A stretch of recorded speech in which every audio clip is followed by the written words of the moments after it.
Terredefrance.fr, le premier site d'articles français et patriotes, présente Ici Sud Radio. Les Français parlent aux Français. Les carottes sont cuites. Les carottes sont cuites. Sud Radio, Berkoff dans tous ses états. André Berkoff, Céline Alonso. Bonjour à tous, bienvenue sur Sud Radio, ravi de vous retrouver comme tous les vendredis avec André Berkoff en direct sur Sud Radio de 13h à 14h. Et aujourd'hui André Berkoff, eh bien le programme est assez chargé, on va notamment... De midi à 14h. Pardon, de midi à 14h, effectivement. On n'est pas encore à 13h, mais j'aime ce côté avant-gardiste, Céline, c'est bien. Exactement, et aujourd'hui un programme chargé, André, on va parler bien entendu de cette guerre en Iran, guerre d'usure ou guerre éclair, André Berkoff. Ben écoutez, on n'est pas encore, ils disent, au 7e jour. Vous imaginez, ça a commencé samedi matin, le 28. Nous sommes vendredi. Vendredi, moins d'une semaine, et que de choses ont changé en une semaine. Que de choses ont changé à tout point de vue. D'abord, évidemment, en Iran, avec ce qui se passe, on va en parler longuement avec Sarah Doraghi, mais aussi les ondes de choc un peu partout. On voit très bien ce qui se passe, d'ailleurs, dans ce billard à 4 bandes. S'il n'y avait pas des morts, on regarderait ça comme un film hallucinant. Ce qui se passe au niveau de la Chine, ce qui passe au niveau de l'Inde, au niveau de la Russie, au niveau même de l'Ukraine. Ça a l'air loin, mais c'est très, très, très près. Et puis surtout, il y a ce qu'on appelle la libération d'un peuple. Et ça, ce n'est pas quelque chose qu'il faut passer sous silence, loin de là. On en parle tout de suite. Et oui, on parlera aussi, André Berkoff, de la commission d'enquête sur l'audiovisuel public qui risque d'être enterrée, c'est magnifique. malheureusement. Pour la première fois depuis très très longtemps, il y a une commission d'enquête sur l'audiovisuel public, intéressant 4 milliards d'euros, notre argent quand même, rappelons-le, et des choses extraordinaires, parce que quand on révèle le dessous des cartes, dans n'importe quelle affaire, hurlement dans le Landerneau. On va en parler avec Jean-Jacques Cordival. Et oui, André Berkoff. Et on parlera aussi dans la culture dans tous ces états aujourd'hui des 80 ans du procès, André, le plus important de l'histoire contemporaine, à savoir Nuremberg. À tout de suite. Terredefrance.fr, le premier site d'articles français et patriotes, présente Ici Sud Radio. Les Français parlent aux Français. Les carottes sont cuites. Les carottes sont cuites. Sud Radio, Berkoff dans tous ses états. André Berkoff, Céline Alonso. Mettez à terre vos armes, ou alors vous allez faire face à la mort. La chute du régime islamique semble être au cœur des objectifs des États-Unis et d'Israël. Ça va être votre seule chance pour les générations à venir. Trump a déclaré que, je cite, des bombes tomberont partout. Les missiles, on les a trop bien vus. On peut noter aussi qu'une explosion a eu lieu sur l'île artificielle de The Palm à Dubaï. Oh, je me suis chiée dessus, ça va ou pas? Notre priorité, c'est la sécurité de nos ressortissants. On est des Français, hein. La France, protégez-nous, hein. Non, je ne crois pas, non. Pourquoi? Pas envie. Et oui, 7 jours que les États-Unis, André Berkoff, et Israël ont déclaré la guerre à l'Iran, et les frappes continuent. À l'Iran, au régime iranien. Exactement, et les frappes continuent de s'intensifier au Moyen-Orient, André. Et pour parler bien de ce conflit aujourd'hui, nous avons le plaisir de recevoir Sarah Doraghi, journaliste franco-iranienne et auteure surtout de Iran in Out, un livre qu'elle a publié aux éditions Plomb récemment. Bonjour à vous, Sarah, bienvenue sur Sud Radio. Bonjour, merci de me recevoir. Alors Sarah Doraghi, l'Iran aujourd'hui, elle est in ou elle est out? Elle est plus in que jamais. Le régime islamique est presque out. On a hâte, ça va arriver. Alors, à votre avis, justement, oui, on rappelle aussi, d'ailleurs, que vous êtes la co-auteur, vous avez écrit avec Mitra et Jazipour le livre sur cette championne d'échecs que nous avons reçu ici avec Céline Alonso.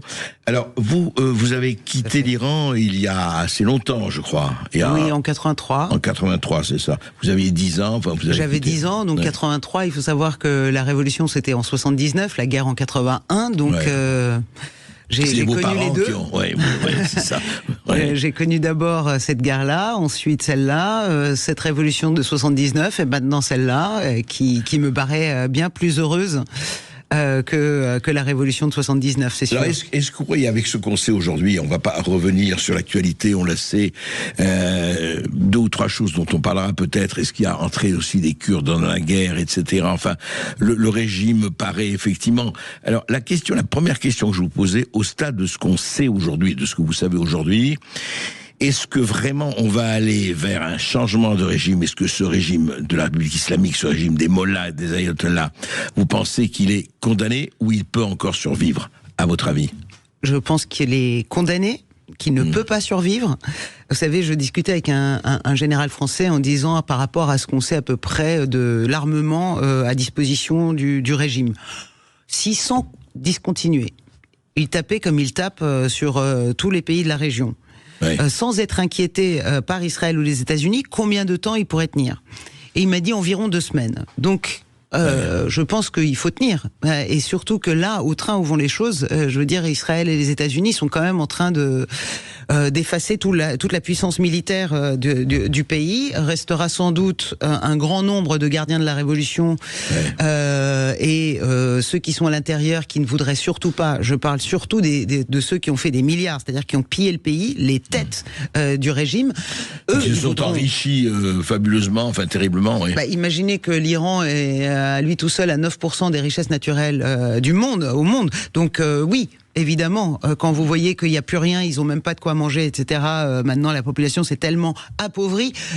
Ça a bénéficié à qui? À ces têtes de régime qui ont sorti l'argent, qui maintenant ont leurs enfants, leurs petits-enfants à Ibiza, à Saint-Jean-Cap-Ferrat, à Los Angeles, et donc avec l'argent du peuple iranien. Eux, ils n'ont pas du tout envie, évidemment, qu'il y ait un changement. Évidemment qu'ils vont se battre pour rester au pouvoir. En revanche, ceux qui sont en dessous, c'est-à-dire qui font partie de l'armée, qui font partie des gardiens de la Révolution, mais à qui on a donné peut-être un bout de terre, ou des coupons etc. pour avoir l'huile, des coupons pour avoir du riz ou de l'essence, eux, ils sont en train de réfléchir fortement, parce que si, en écoutant le message de Trump, en disant, si vous vous rendez, maintenant vous vous rendrez avec les honneurs, en revanche, vous allez à une mort certaine, avec le déshonneur qui va avec, c'est à vous de choisir maintenant. Et visiblement, il y a de plus en plus de soldats qui sont... On le voit ça, on le constate, un mouvement de défection, etc. Oui, et puis il y a les sources nous envoient des enregistrements aussi qui ont été réalisés, où on entend vraiment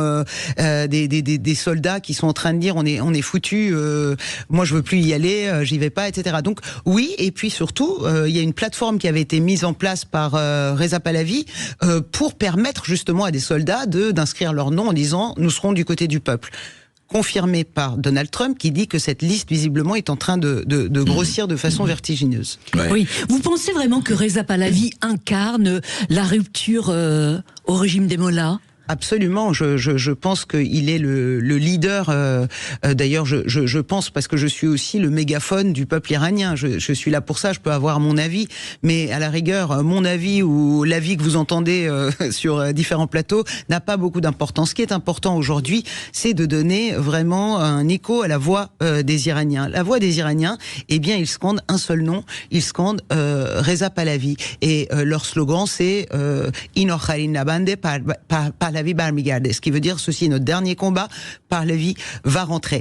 Et donc une fois qu'on comprend ça, qu'on le lit sur les murs, tagué sur les murs, écrit sur des panneaux, hurlé, crié, scandé, et que vous avez de temps en temps ici, je vois l'extrême gauche, les fistes ou des membres des Moudjahidines, parce qu'il faut savoir, il faut se méfier en fait des mots nobles comme ça. Les Moudjahidines, ils se présentent comme Conseil national de la résistance. Il y a les Moudjahidines du peuple. Enfin, c'est un parti qui existe depuis très longtemps. Oui, mais c'est le parti qui a permis au régime iranien de s'installer en Iran. Donc autant dire que les Iraniens ne les considèrent pas comme amis.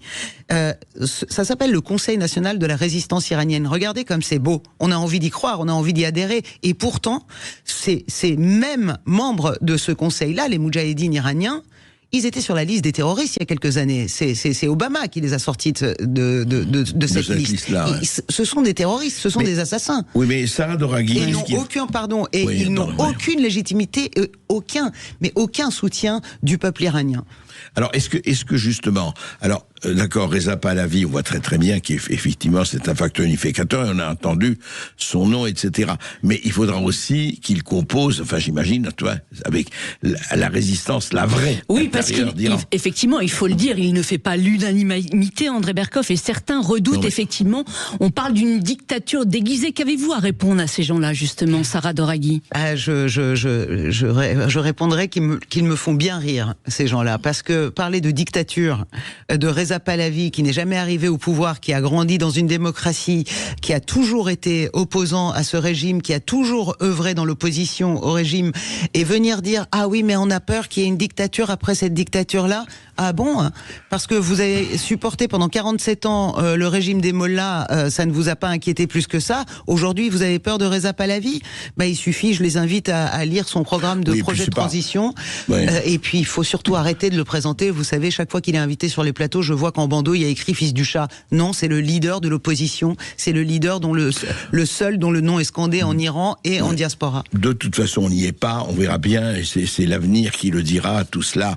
Le vrai problème aujourd'hui, si on revient aujourd'hui à ce qui se passe aujourd'hui, est-ce que effectivement, jusqu'où ça peut aller? Moi, c'est sans faire de géopolitique, uniquement de géopolitique. Le problème, c'est qu'on sent que le régime actuel va essayer de s'en sortir tous azimuts. C'est-à-dire que ce qu'on craint ici, enfin en Occident, parce que pour le moment c'est la paix armée, mais la paix. On voit s'ils ont attaqué, vous savez, un peu Arabie Saoudite, Koweït, enfin les bases, etc. Il y a quelque chose en disant perdu pour perdu. Est-ce qu'on ne va pas vers une espèce de, allez, on va faire l'incendie tant qu'on peut, et l'incendie, est-ce que vous croyez, disons, à une extension du conflit? On voit très bien le Liban avec le Hezbollah aujourd'hui qui tire peut-être ses dernières cartouches, mais en attendant, bon, au-delà de cette actualité-là, est-ce qu'on va arriver vers quelque chose qui, au fond, va durer? Et c'est le temps long est là, et c'est pas un jeu vidéo, hein, parce que tout le monde, on voit très bien des commentaires comme si c'était un jeu vidéo.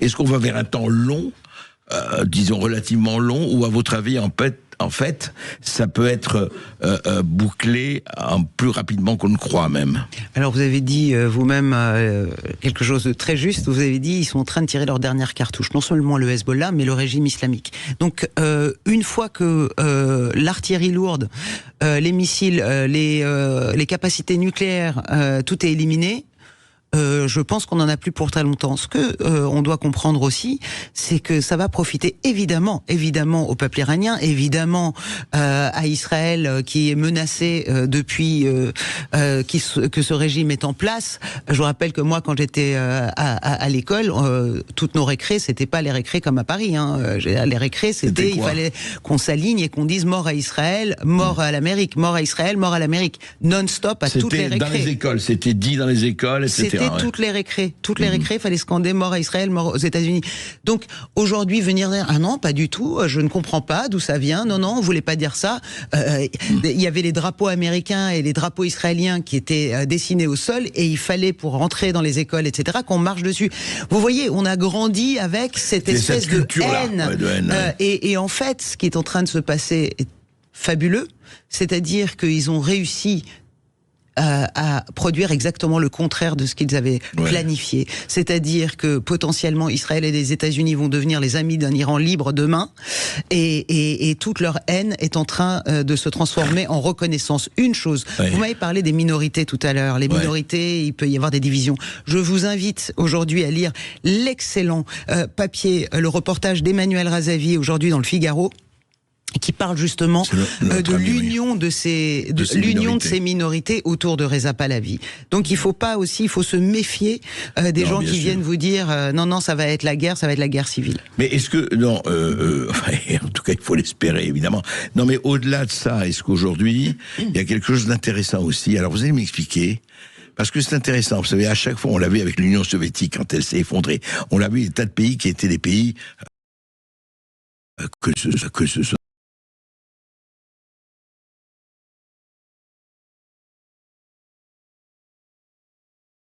vous avez été endoctriné dans votre enfance, vous disiez ce qui se passait à l'école, que malgré ça, au contraire, ou peut-être à cause de cette dictature, l'esprit de liberté est là. Parce que moi, on a tous été mais pétri d'admiration quand on a vu ces milliers, dizaines de milliers de gens qui descendent dans la rue à main nue avec un régime qui leur tirait dessus, sans parler des millions qui sont descendus, des dizaines de milliers qui ont été assassinés. Voilà, exact. Oui, et non, mais on se dit d'où vient cette espèce d'esprit de résistance à ce point de dire voilà, on a été éduqués comme ça, mais ça ne nous va pas du tout.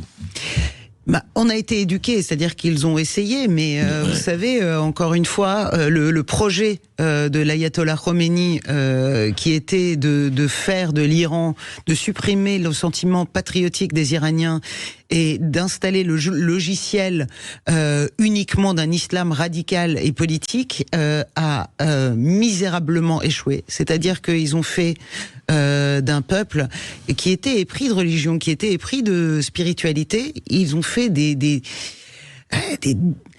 gens, ils ont fait de des nous, robots. en fait, ils ont essayé. Non, mais, en fait, ils ont tellement réussi à écarter le peuple iranien de cette religion, dégoûter les Iraniens de toute forme de religion. Aujourd'hui, il faut comprendre de l'islam politique, de l'islam radical. C'est pour ça qu'une théocratie est impossible demain en Iran. Il faut comprendre une chose. Pourquoi les Iraniens sont tellement en colère contre ce régime islamique? C'est parce que c'est précisément au nom de l'islam que depuis 47 ans, ils tuent systématiquement. Chaque fois qu'ils tuent, c'est au nom de l'islam. Le viol punitif, c'est au nom de l'islam. Les pendaisons, les exécutions, c'est au nom de l'islam. Donc, allez expliquer au peuple iranien que non, finalement, vous ne devez pas dire que vous n'êtes pas d'accord avec un islam politique. Pardon ?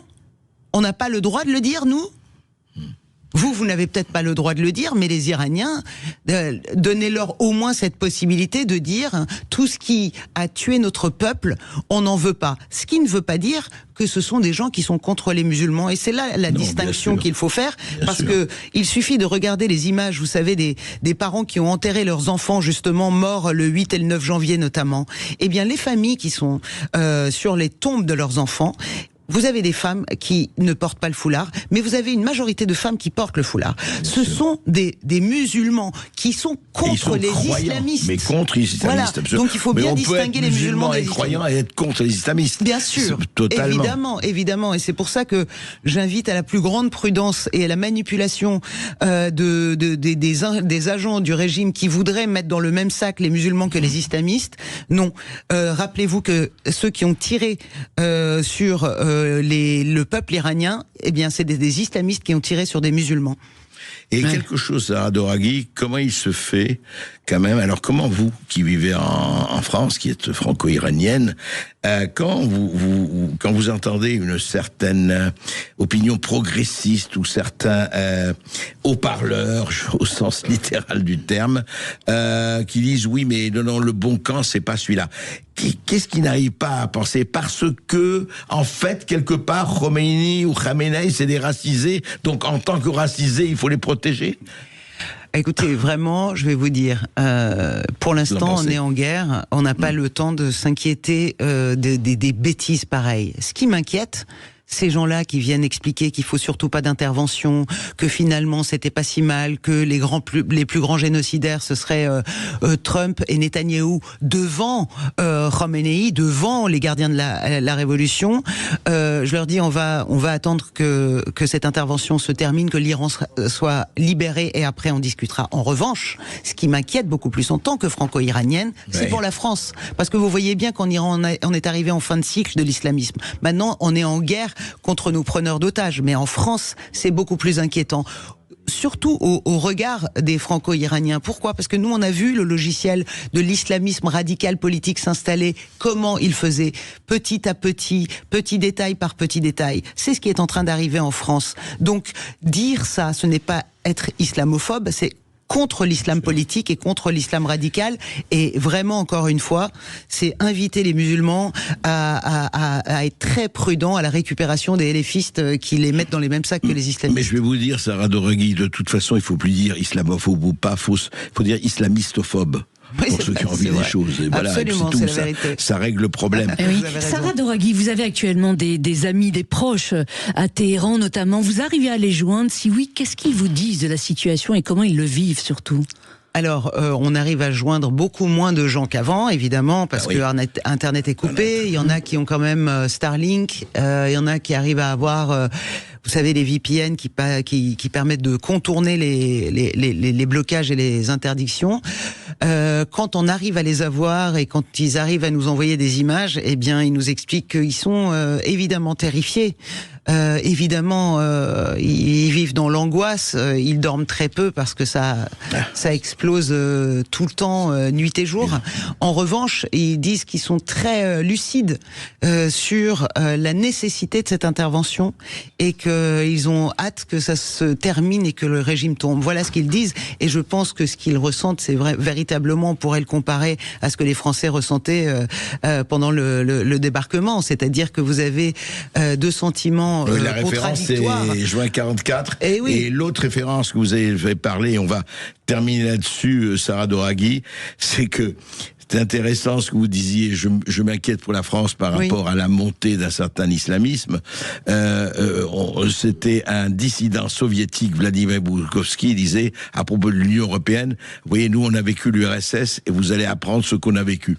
Oui. Donc voilà, l'histoire, hélas, ne se renouvelle, mais ne se renouvelle pas, mais elle emprunte d'autres. Et puis heureusement, votre libération arrive, en tout cas la libération d'Iran arrive. C'est imminent. Et ça, on ne peut que s'en réjouir. Voilà. Merci à vous, Sarah Doraghi, d'être venue sur Sud Radio. André Berkoff, on se retrouve dans un instant sur Sud Radio et nous allons parler de la commission d'enquête sur l'audiovisuel public qui est sur le point, André, malheureusement, d'être enterrée. Va-t-on vers un scandale d'État? On va en parler, on va en débattre avec notre invité dans un instant sur Sud Radio, Jean-Jacques Cordival. Terredefrance.fr, le premier site d'articles français et patriotes, présente Ici Sud Radio. Les Français parlent au français. Les carottes sont cuites. Les carottes sont cuites. Sud Radio, Berkoff dans tous ses états. André Berkoff, Céline Alonso.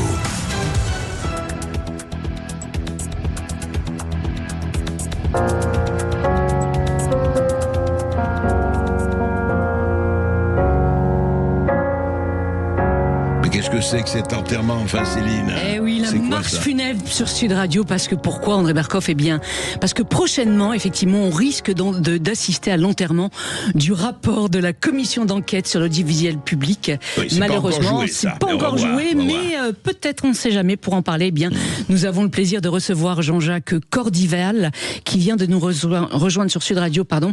Il est président de la fédération CG Média et secrétaire général du syndicat national des personnels de la communication et de l'audiovisuel. Bonjour à vous. Bonjour. Et quand j'entends le mot service public et ce qui se passe derrière, je sors mon Cordival. Ce n'est pas nouveau ça, mais c'est intéressant et novateur. Alors, D'abord, Jean-Jacques Cordival et vous, les auditeurs, les résidents de Sud Radio, je vais vous faire écouter quand même un petit sonore qui s'est passé en pleine commission d'enquête parlementaire sur l'audiovisuel public. C'était Céline Calvez qui remplaçait le président, elle était vice-présidente, donc, et toujours avec Charles Lalonde, le rapporteur. Écoutez. Merci beaucoup. On va passer à un autre point, s'il vous plaît, puisqu'il y a encore quelques questions. Madame Aïdadze voulait comprendre. On nous expliquait que tout devait passer par le secrétaire général. Je voulais comprendre, mais c'est moi qui vous donne la parole, monsieur. Pardon. Merci beaucoup. On a des discussions avec monsieur le rapporteur sur la conduite de l'audition, c'est pas la première fois. Il était convenu que avec le président qu'on allait plutôt s'arrêter vers 19h30. Il n'a jamais été convenu cela, madame. Il n'a jamais été convenu que l'audition serait aussi courte. La moyenne des durées d'audition tourne plutôt autour de 2h30. Là, ça fait 1h15 que l'audition a démarré. Madame la présidente, à nouveau, c'est la première fois que nous ferions une audition aussi courte. Il n'en a jamais été question. La moyenne de durée des auditions depuis le début, tout le monde pourra vérifier, tourne plutôt autour de 2h30. Là, ça fait un peu plus d'1h15 qu'on a commencé. Voilà, écoutez, le petit incident de séance. Alors, la présidente ou la vice-présidente, en tout cas, ne veut pas laisser parler à l'oncle, ne veut pas laisser à l'oncle interroger les gens qu'il doit interroger. Et ça fait ce que ça fait. Et notamment, l'une des personnes qui l'interrogeait, c'était vous, Jean-Jacques Cordival.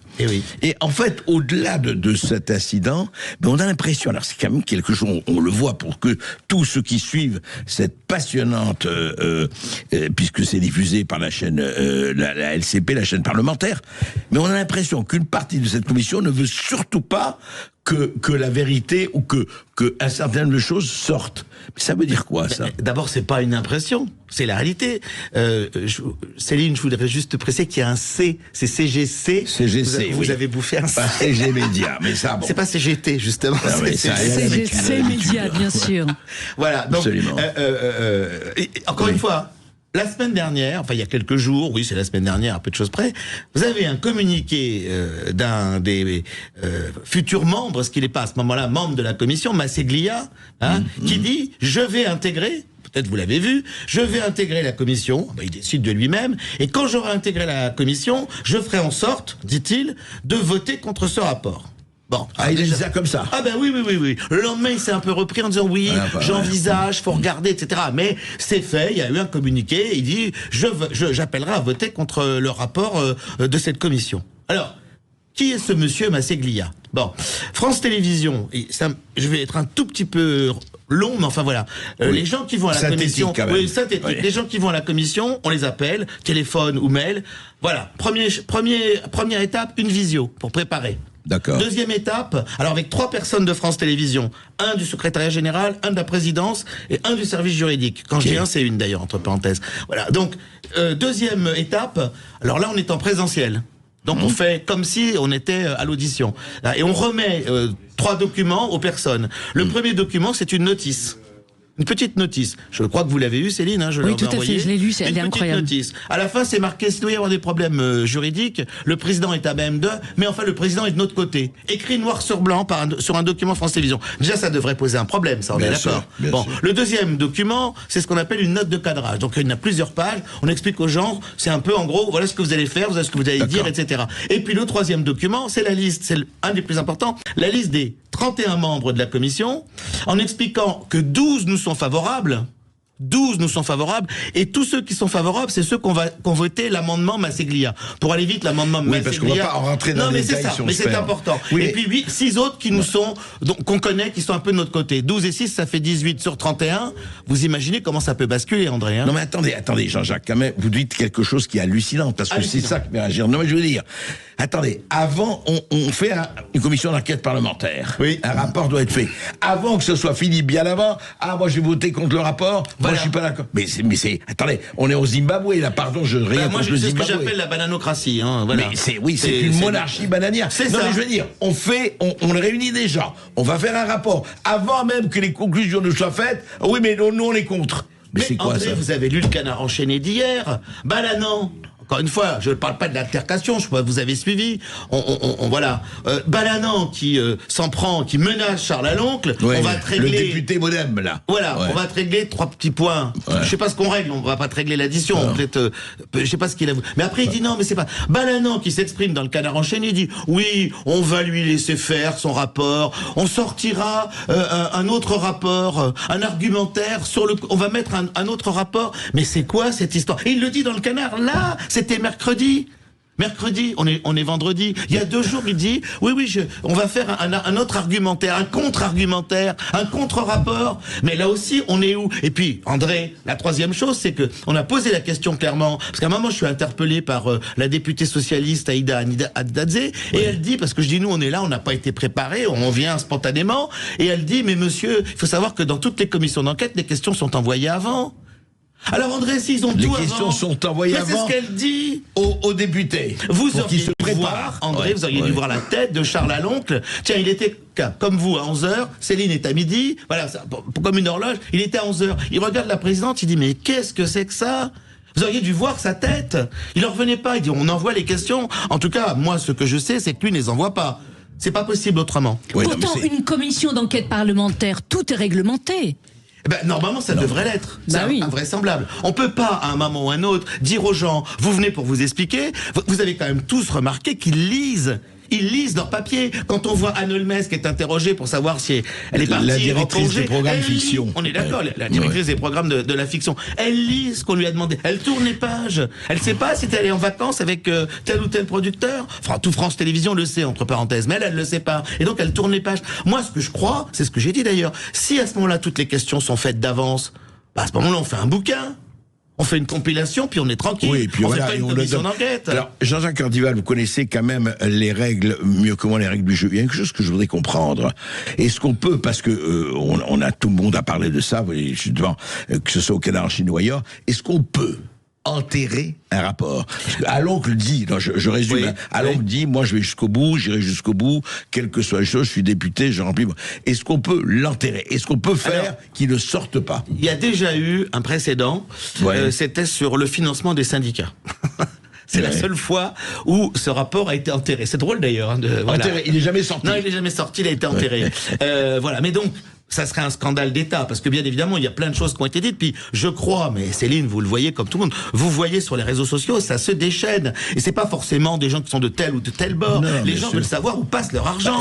C'est la moindre des choses, et c'est tout le problème qui est posé au monde politique aujourd'hui, dans tous les domaines, comme vous le savez, pas seulement la télévision. Je rappelle quand même que le président, en 2017, avait expliqué que la gouvernance de France Télévisions était la honte de la République. Et d'un seul coup, on vient vous dire que tout est formidable. Mais non, rien n'est formidable. Je crois que j'ai largement donné les chiffres. On vous dit c'est 81 millions de déficit. Mais ça, c'est des jeux d'écriture. C'est sur le groupe.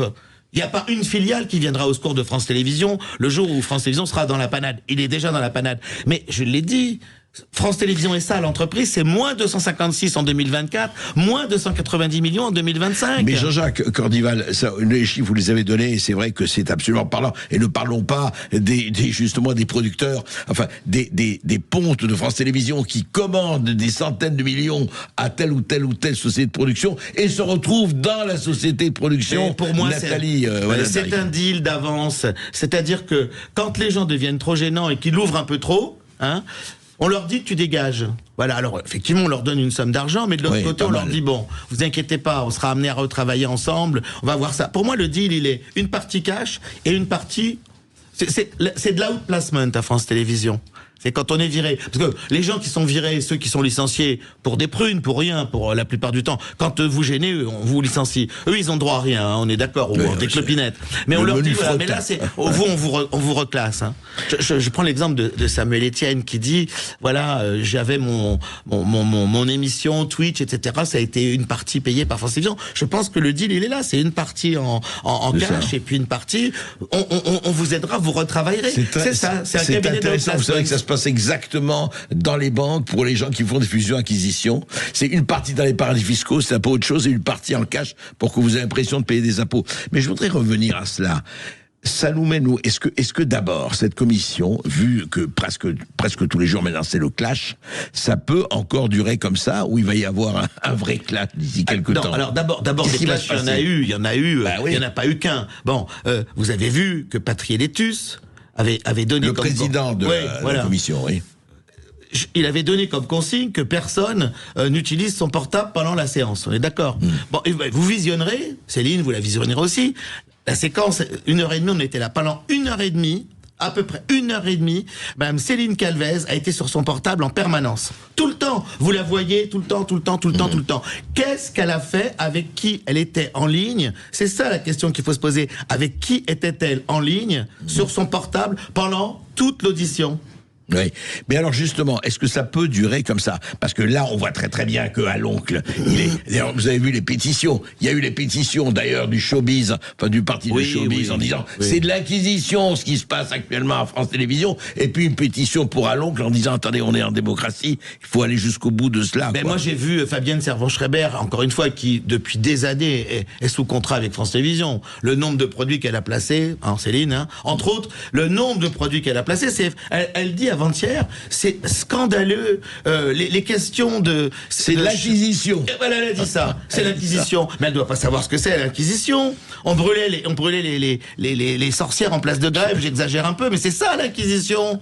Voilà, on va peut-être brûler Céline Calvez en place de grève parce qu'elle a regardé son portable. Non, mais c'est ce qu'a dit. Alors, en fait, pour vous, Jean-Jacques Cordival, je sais que vous allez continuer, et un certain nombre de gens qui disent, attendez, on est là pour dire les choses, et pour dire les choses pour sauver France Télévisions, puisque c'est ce que vous voulez aussi, mais les autres qui disent, non, il faut enterrer. C'est extraordinaire. C'est-à-dire que on est dans un pays, je vois l'Amérique, où enfin les choses d'Epstein sortent, je ne compare pas, mais où là, on fait tout pour empêcher un Charles Laloncle de faire son travail, son travail de député. Et oui, et tout sera détruit, toutes les preuves, toutes ces auditions seront détruites si le rapport n'est pas adopté. Alors d'abord, nous, encore une fois.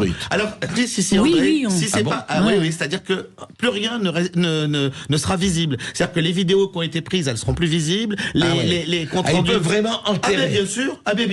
Bien sûr. Alors, donc, si vous voulez, nous, encore une fois, on n'a pas de conseil à donner à Charles Laloncle, mais Charles Laloncle, il écrira un bouquin. Parce que s'il n'écrit pas un bouquin, puis là, à mon avis, tout le monde se l'arrachera comme des petits pains, le bouquin, parce qu'il y aura tout. Moi, je trouve ça absolument scandaleux, parce que c'est un service public, je le rappelle, on est dans un service public, et on vous dit, vous ne dites rien. Je rappelle, nous, je l'ai dit 20 fois, d'abord, on est un syndicat, donc un syndicat, c'est apolitique. Donc moi, je ne vais pas dans un sens, je ne vais pas dans l'autre. Et ce que je dis, et ce qui est important de dire, c'est qu'il n'est pas question qu'on privatise l'audiovisuel public. Mais là, aujourd'hui, on était sur le point de tout enterrer, de tout mettre sous le tapis avec une fusion. Là, on aurait planqué tout, on n'avait plus rien. Là, au moins, on a des preuves, il y a encore une fois des preuves que ça a été mal géré et que il faut, bien entendu, réformer l'audiovisuel public, en tout cas France Télévisions, pour avoir un audiovisuel public où il n'y a pas ce genre de magouille. Aujourd'hui, c'est simple. Moi, je ne suis pas pour la privatisation de l'audiovisuel public. Je le répète, je le redis. Je suis pour un audiovisuel public fort, mais pas avec ces gens. Mais pas avec ces gens, pas avec ces machinations. Là, c'est une monarchie bananière. C'est ça, c'est une bananocratie. J'ai trouvé le terme. Je trouvais que c'était assez joli, je l'ai trouvé, je l'ai gardé. Bananocratie. Oui. En tout cas, entre bananière et démocratie. Banane dit régime, et c'est un régime qui ne pourra pas durer. Pensez-vous qu'ils vont recevoir Patrick Sébastien qui attend toujours sa date de convocation? Pourquoi écoutez, il se trouve qu'au tout début, alors peut-être qu'on sera l'exutoire de Patrick Sébastien ou d'autres. Moi, je l'ai entendu quand il est allé chez Hanouna. Mais il était chez Hanouna. Oui, mais il n'a pas dit grand-chose. Maman, il pose la question à Hanouna, il lui dit, dis-moi, Cyril, pourquoi est-ce qu'on l'a reconduit une 3e fois? Et Hanouna lui répond, parce qu'il n'y avait pas d'autres candidats. C'est pas vrai, bien sûr. Mais il faut lire, Céline, il faut lire. Moi, je vous invite à lire, même André, je vous invite à le lire. Il faut lire les 30 pages qu'elle a pondues, ça s'appelle Réconcilier. Et donc, c'est plus un discours politique qu'un projet de télévisuel. Il faut réconcilier les Frances qui sont fracturées. Mais André, c'est quoi ça? Mais vous lisez le projet de Frédéric Dumas, qui était contraire, on a tout lu sur Delphine Ernotte, les mâles blancs de plus de 50 ans, faut les écarter. André, vous seriez parti. Ah moi, je serais même pas rentré, moi, je crois. Non mais en plus, rappelez-vous, nous ne sommes pas là pour parler de la France telle qu'elle est, mais la France telle qu'on voudrait qu'elle soit. C'est quand même, ça a été son motto, Delphine Ernotte. Mais bien sûr, on s'en fout du réel, c'est notre narratif qui compte. Carole Bien-Aimée Besse, quand il y avait eu l'audition de 2020 devant le CSA, c'était toujours le CSA, elle l'avait prise en flagrant délit en disant, madame, la diversité, tout ça, ce que vous disiez avant, il n'y a rien eu, quoi. Oui, mais je vais le faire.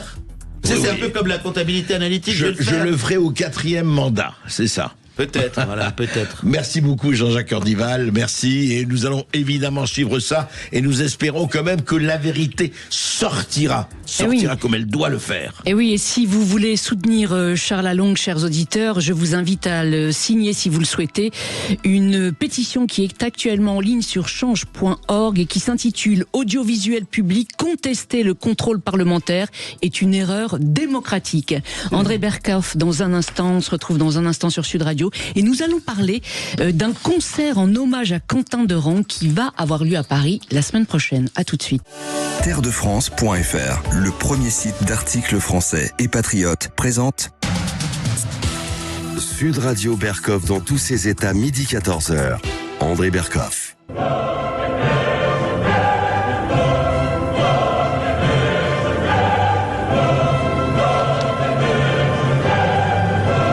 Ce que vous entendez actuellement sur Sud Radio, chers auditeurs, c'est la fantaisie de Beethoven sous la direction du chef d'orchestre Hugues Reiner, qui est aujourd'hui notre invité sur Sud Radio, André Berkoff.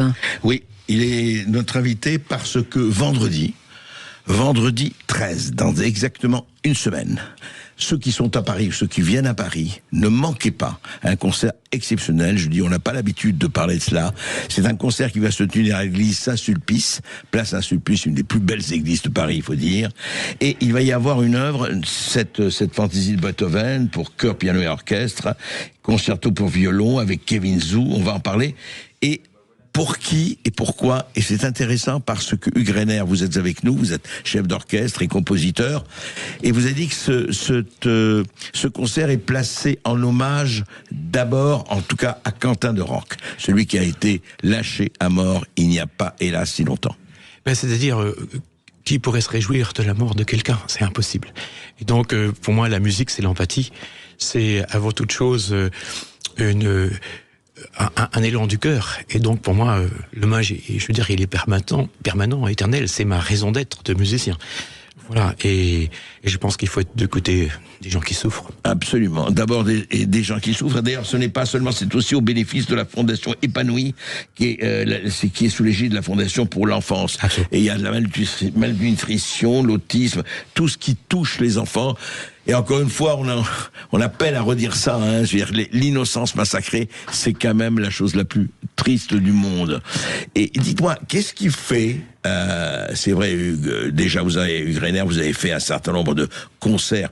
Qu'est-ce qui fait qu'à Saint-Sulpice, ce soit au cœur de Paris, ce soit aussi extraordinaire? L'environnement, la spiritualité, il faut dire, du décor, de cet orchestre. Il y aura des choristes là? Oui, plus de 250 musiciens, choristes. 250 musiciens et choristes. Et des solistes prestigieux. Kevin Zu vient de New York, c'est un des plus grands violonistes du monde. Il a 25 ans, donc l'enfance, la jeunesse. Constant Després, qui a 18 ans, un des plus grands espoirs pianistes actuels. Vous avez Vincent Lucas, qui a été flûte solo de l'orchestre de Berlin et qui est actuellement de l'orchestre de Paris.